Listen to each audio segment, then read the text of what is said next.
Friends, welcome to mechanical forum. Mechanical forum के YouTube channel पर आप सभी लोगों का हार्दिक स्वागत है।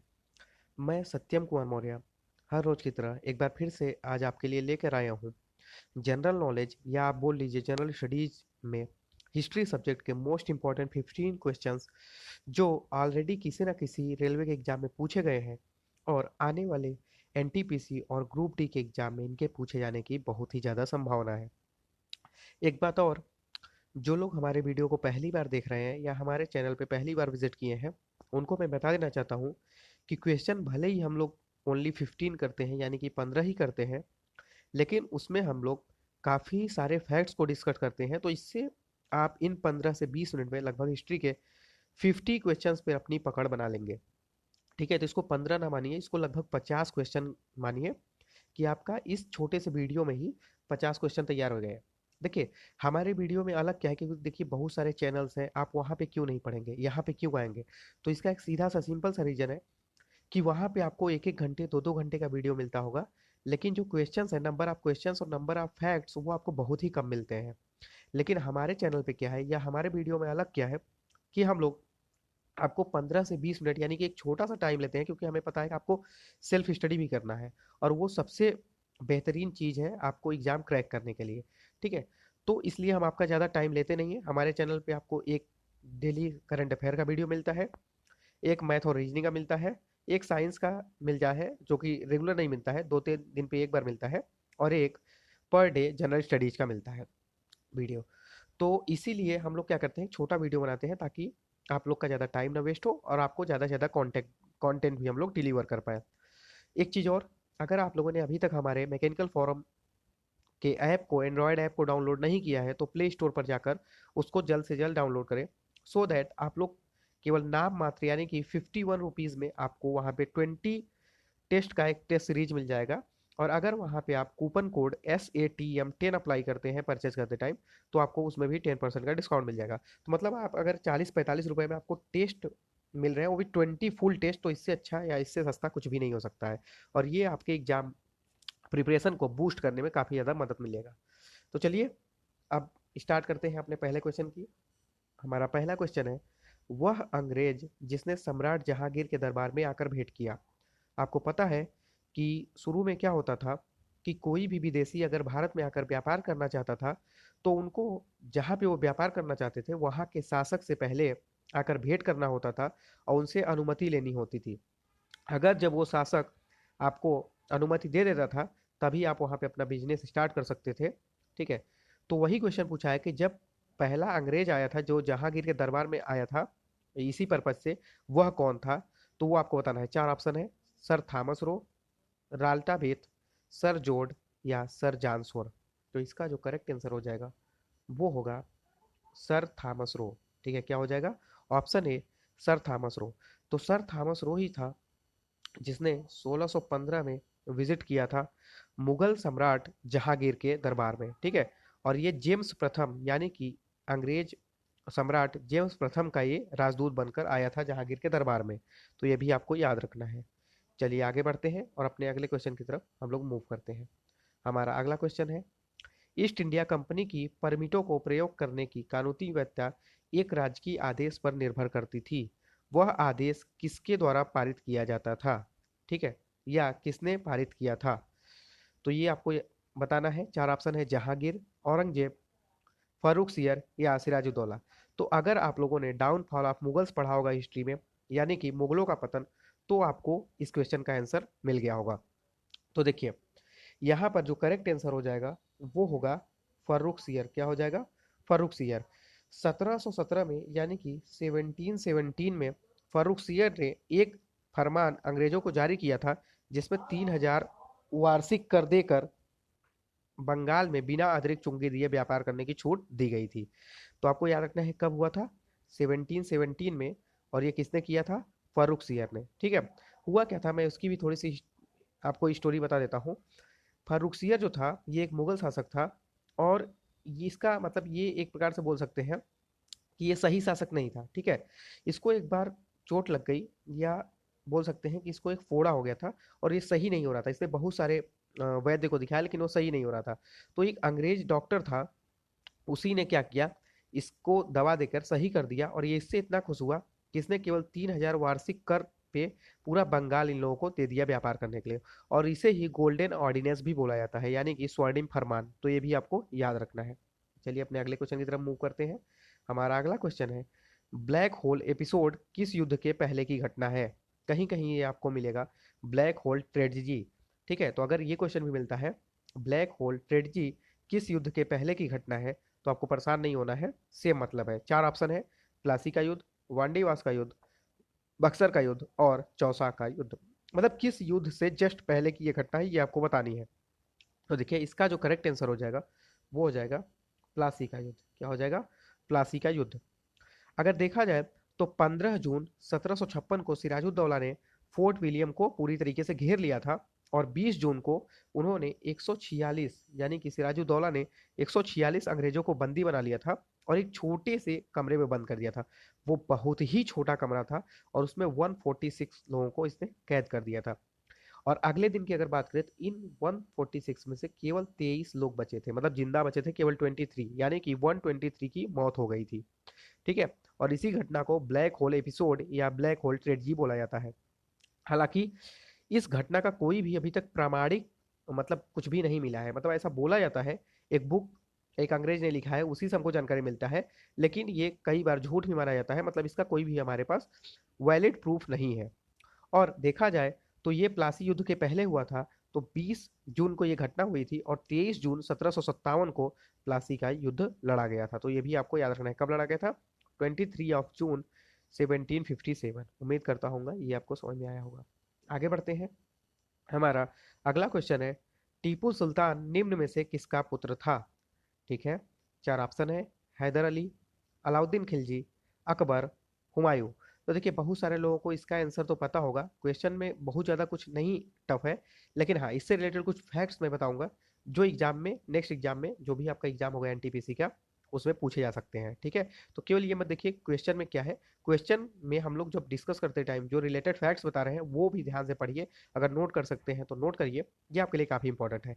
केवल 15 से 20 मिनट का वीडियो होता है और इसको आप अगर ध्यान से देखते हैं तो आपका काफ़ी क्वेश्चन तैयार हो जाएंगे। ठीक है, देखिए हम लोग का जो करेक्ट आंसर हो जाएगा वो होगा हैदर अली। टीपू सुल्तान किसका पुत्र था? तो याद रखिएगा हैदर अली का। अब बात कर लेते हैं थोड़ा सा इसके बारे में। तो टीपू सुल्तान जो था इसका जन्म हुआ था 20 नवंबर 1750 को। कब हुआ था? 20 नवंबर 1750। और कहाँ पे हुआ था? तो कर्नाटक में एक जगह है यूसुफाबाद या देवनाहल्ली, वहीं पे इनका जन्म हुआ था। ठीक है, इनका पूरा नाम सुल्तान फतेह अली खान साहब था और इनके पिता हैदर अली थे तथा माता का नाम क्या था? फातिमा फकरुन्निसा। तो ये भी आपको याद रखना है। और ये कहाँ पे शासन करते थे? तो मैसूर में। ठीक है, और इनका जो राजधानी था वो था, कहाँ पे राजधानी था? श्रीरंगपट्टनम। तो ये भी याद रखना है, मैसूर में ये लोग शासन करते थे और इनकी जो राजधानी थी वो थी श्रीरंगपट्टनम। आगे बढ़ते हैं नेक्स्ट क्वेश्चन की तरफ। हमारा अगला क्वेश्चन है, द्वितीय आंग्ल मैसूर युद्ध किस संधि के तहत समाप्त हुआ था? देखिए चार आंग्ल मैसूर युद्ध हुए थे, तो हर आंग्ल मैसूर युद्ध जो था वो किसी ना किसी संधि के तहत या ट्रीटी के तहत समाप्त हुआ करता था। ठीक है, तो वही पूछा है कि जो दूसरा वाला आंग्ल मैसूर युद्ध हुआ था वो किस संधि के तहत समाप्त हुआ था? पहला ऑप्शन है मैसूर, दूसरा है मैंगलोर, तीसरा है श्रीरंगपट्टनम और चौथा है मद्रास। तो इसका जो करेक्ट आंसर हो जाएगा वो होगा ऑप्शन बी, यानी कि मैंगलोर। क्या हो जाएगा? मैंगलोर।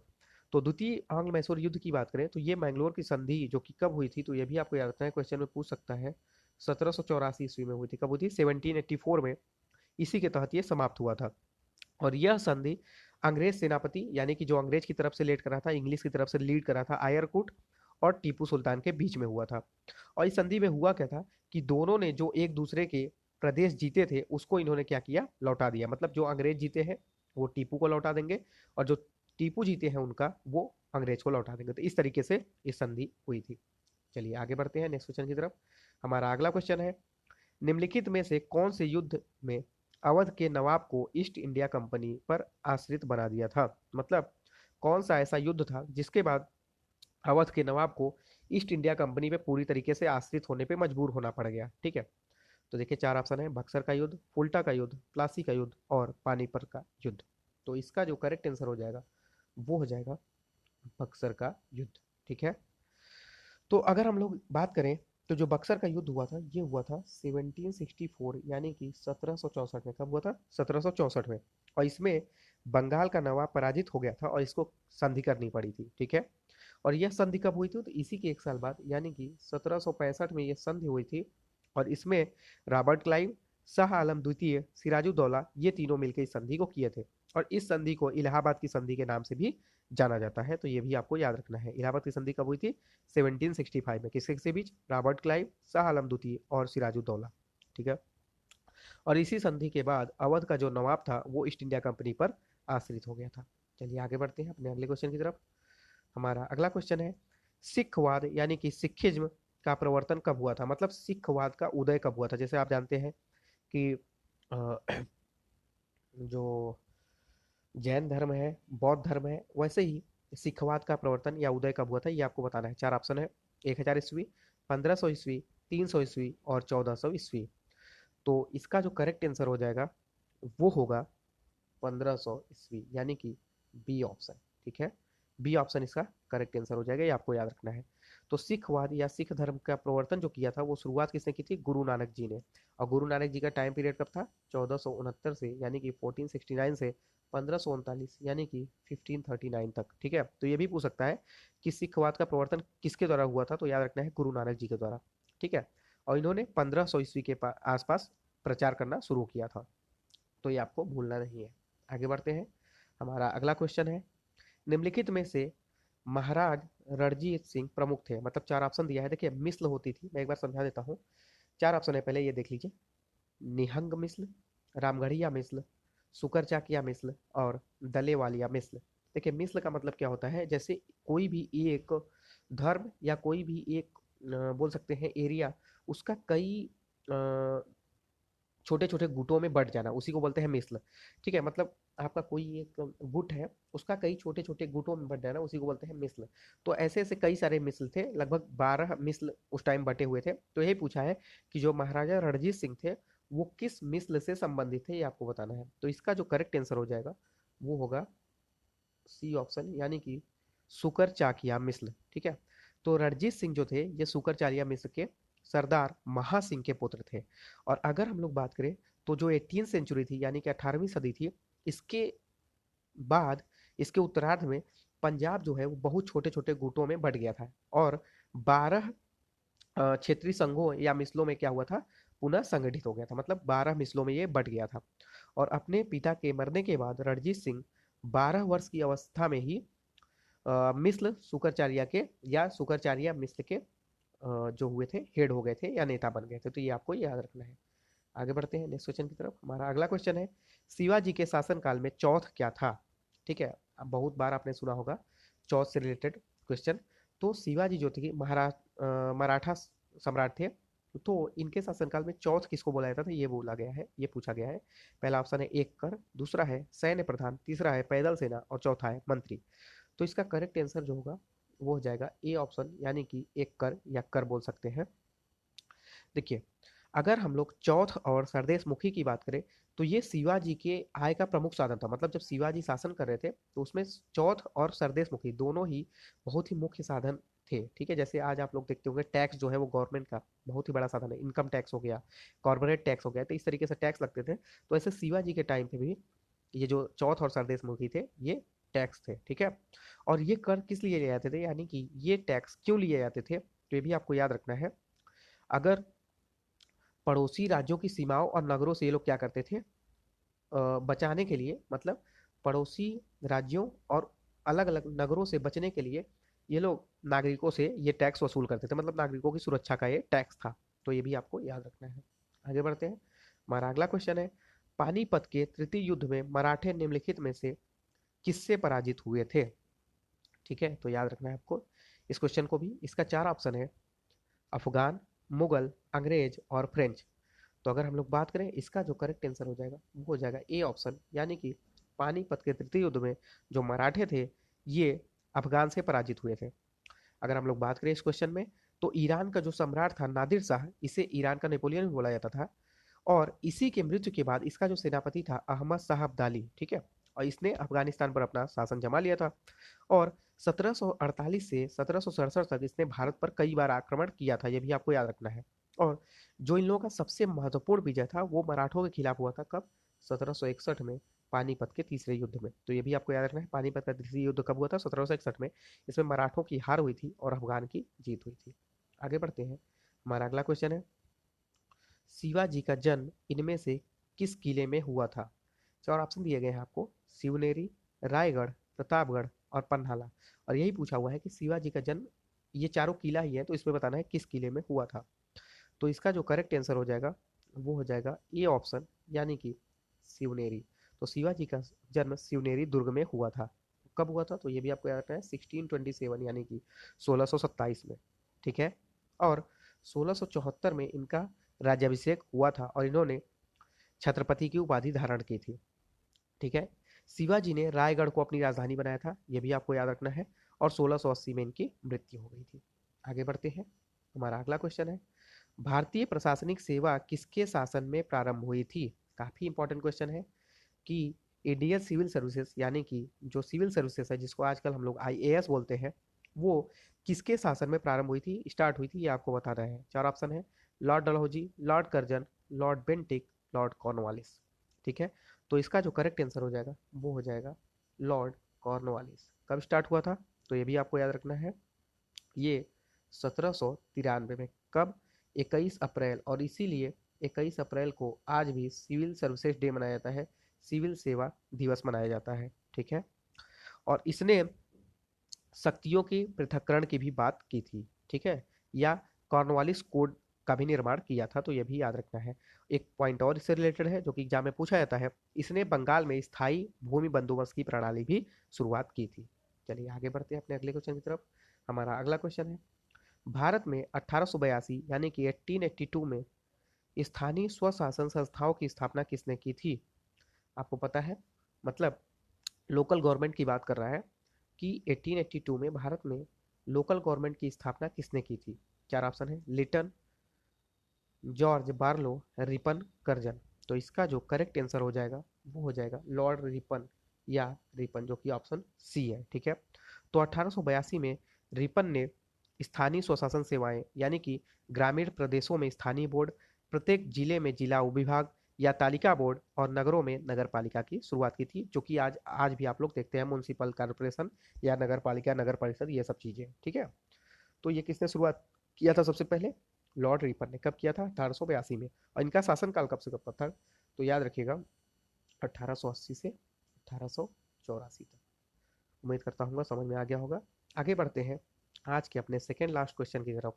दोस्तों, अगर आपको वीडियो पसंद आ रहा है या हमारी मेहनत आपको अच्छी लग रही है तो प्लीज़ वीडियो को ज़्यादा से ज़्यादा लाइक कर दीजिए। कोई भी सजेशन हो या कोई भी टॉपिक आपको पढ़ना हो अलग से, तो आप कमेंट करके हमें बता सकते हैं। और अपने दोस्तों के साथ इस वीडियो को ज़्यादा से ज़्यादा शेयर करिए, सो दैट हमें भी मोटिवेशन मिल पाए। और अगर अभी तक आपने हमारे ऐप मैकेनिकल फॉरम को डाउनलोड नहीं किया है तो प्लीज़ जाकर प्ले स्टोर से आप मैकेनिकल फॉरम का एंड्रॉयड ऐप डाउनलोड कर सकते हैं। चलिए देखते हैं, गेटवे ऑफ इंडिया की बात करते हैं। इसका निर्माण कब हुआ था? चार ऑप्शन है, 1911, 1927, 1857 या 1947 में। तो देखिए, अगर इसके हम लोग करेक्ट आंसर की बात करें तो इसका करेक्ट आंसर हो जाएगा 1911, यानी कि 1911 में। और ये क्यों कराया गया था तो ये भी समझ लीजिए। 1911 में गेटवे ऑफ इंडिया का निर्माण हुआ था, और इसका निर्माण जो हुआ था ये ब्रिटिश किंग जॉर्ज पंचम या जॉर्ज फिफ्थ और क्वीन मैरी के स्वागत में किया गया था। आपको पता ही होगा कि 1911 में ब्रिटिश किंग जॉर्ज पंचम और क्वीन मैरी आए थे, और जिनके स्वागत में दिल्ली में दिल्ली दरबार भी सजाया गया था। तो उन्हीं के स्वागत के लिए मुंबई में 1911 में गेटवे ऑफ इंडिया का निर्माण हुआ था। और इसका डिजाइन अगर आपसे पूछता है किसने किया था, तो याद रखना है इसका डिजाइन जॉर्ज वीवेट ने किया था। उम्मीद करता हूँ ये आपको समझ में आया होगा। चलिए आज के अपने आखिरी क्वेश्चन की तरफ बढ़ते हैं। हमारा अगला क्वेश्चन है, या आज का आखिरी क्वेश्चन है, सुगौली की संधि पर किस वर्ष हस्ताक्षर हुए थे? 1976, 1810, 1816 और 1860। इसका जो करेक्ट आंसर हो जाएगा वो हो जाएगा ऑप्शन सी, 1816 ईस्वी या 1816 एडी में, 1816 एडी में। तो देखिए, जो आंग नेपाल युद्ध हुआ था 1814 से 1816 के बीच में, इसी में लॉर्ड हेस्टिंग के नेतृत्व में गोरखाओं की पूर्ण पराजय हुई थी। और जिसके बाद 1816 ईस्वी में कंपनी और गोरखों के बीच एक सुगौली की संधि हुई थी। किसके किसी बीच? कंपनी और जो गोरखे थे, ठीक है। और इसी संधि के द्वारा कंपनी को गढ़वाल व कुमायूं जिले प्राप्त हुए थे। और कहाँ पे है ये गढ़वाल और कुमायूं जिले? तो आपको पता ही होगा, ये उत्तराखंड में है, ठीक है। और गोरखाओं ने सिक्किम को भी खाली कर दिया था, यानी कि सिक्किम भी गोरखाओं से अंग्रेजों को मिल गया था। तो इस तरीके से सुगौली की संधि पर हस्ताक्षर जो हुए थे वो कब हुए थे? 1816 में। तो उम्मीद करता हूँ समझ में आया होगा आपको। चलिए, आज के लिए इतना ही रखते हैं। मैकेनिकल फोरम चैनल पर विजिट करने के लिए आप लोगों का बहुत बहुत धन्यवाद, और वीडियो देखने के लिए आप लोगों का बहुत बहुत शुक्रिया। चलिए दोस्तों, अगर आपने चैनल को सब्सक्राइब नहीं किया है तो प्लीज़ चैनल को सब्सक्राइब कर लीजिए। आज के लिए इतना ही रखते हैं। वीडियो देखने के लिए धन्यवाद। Thank you.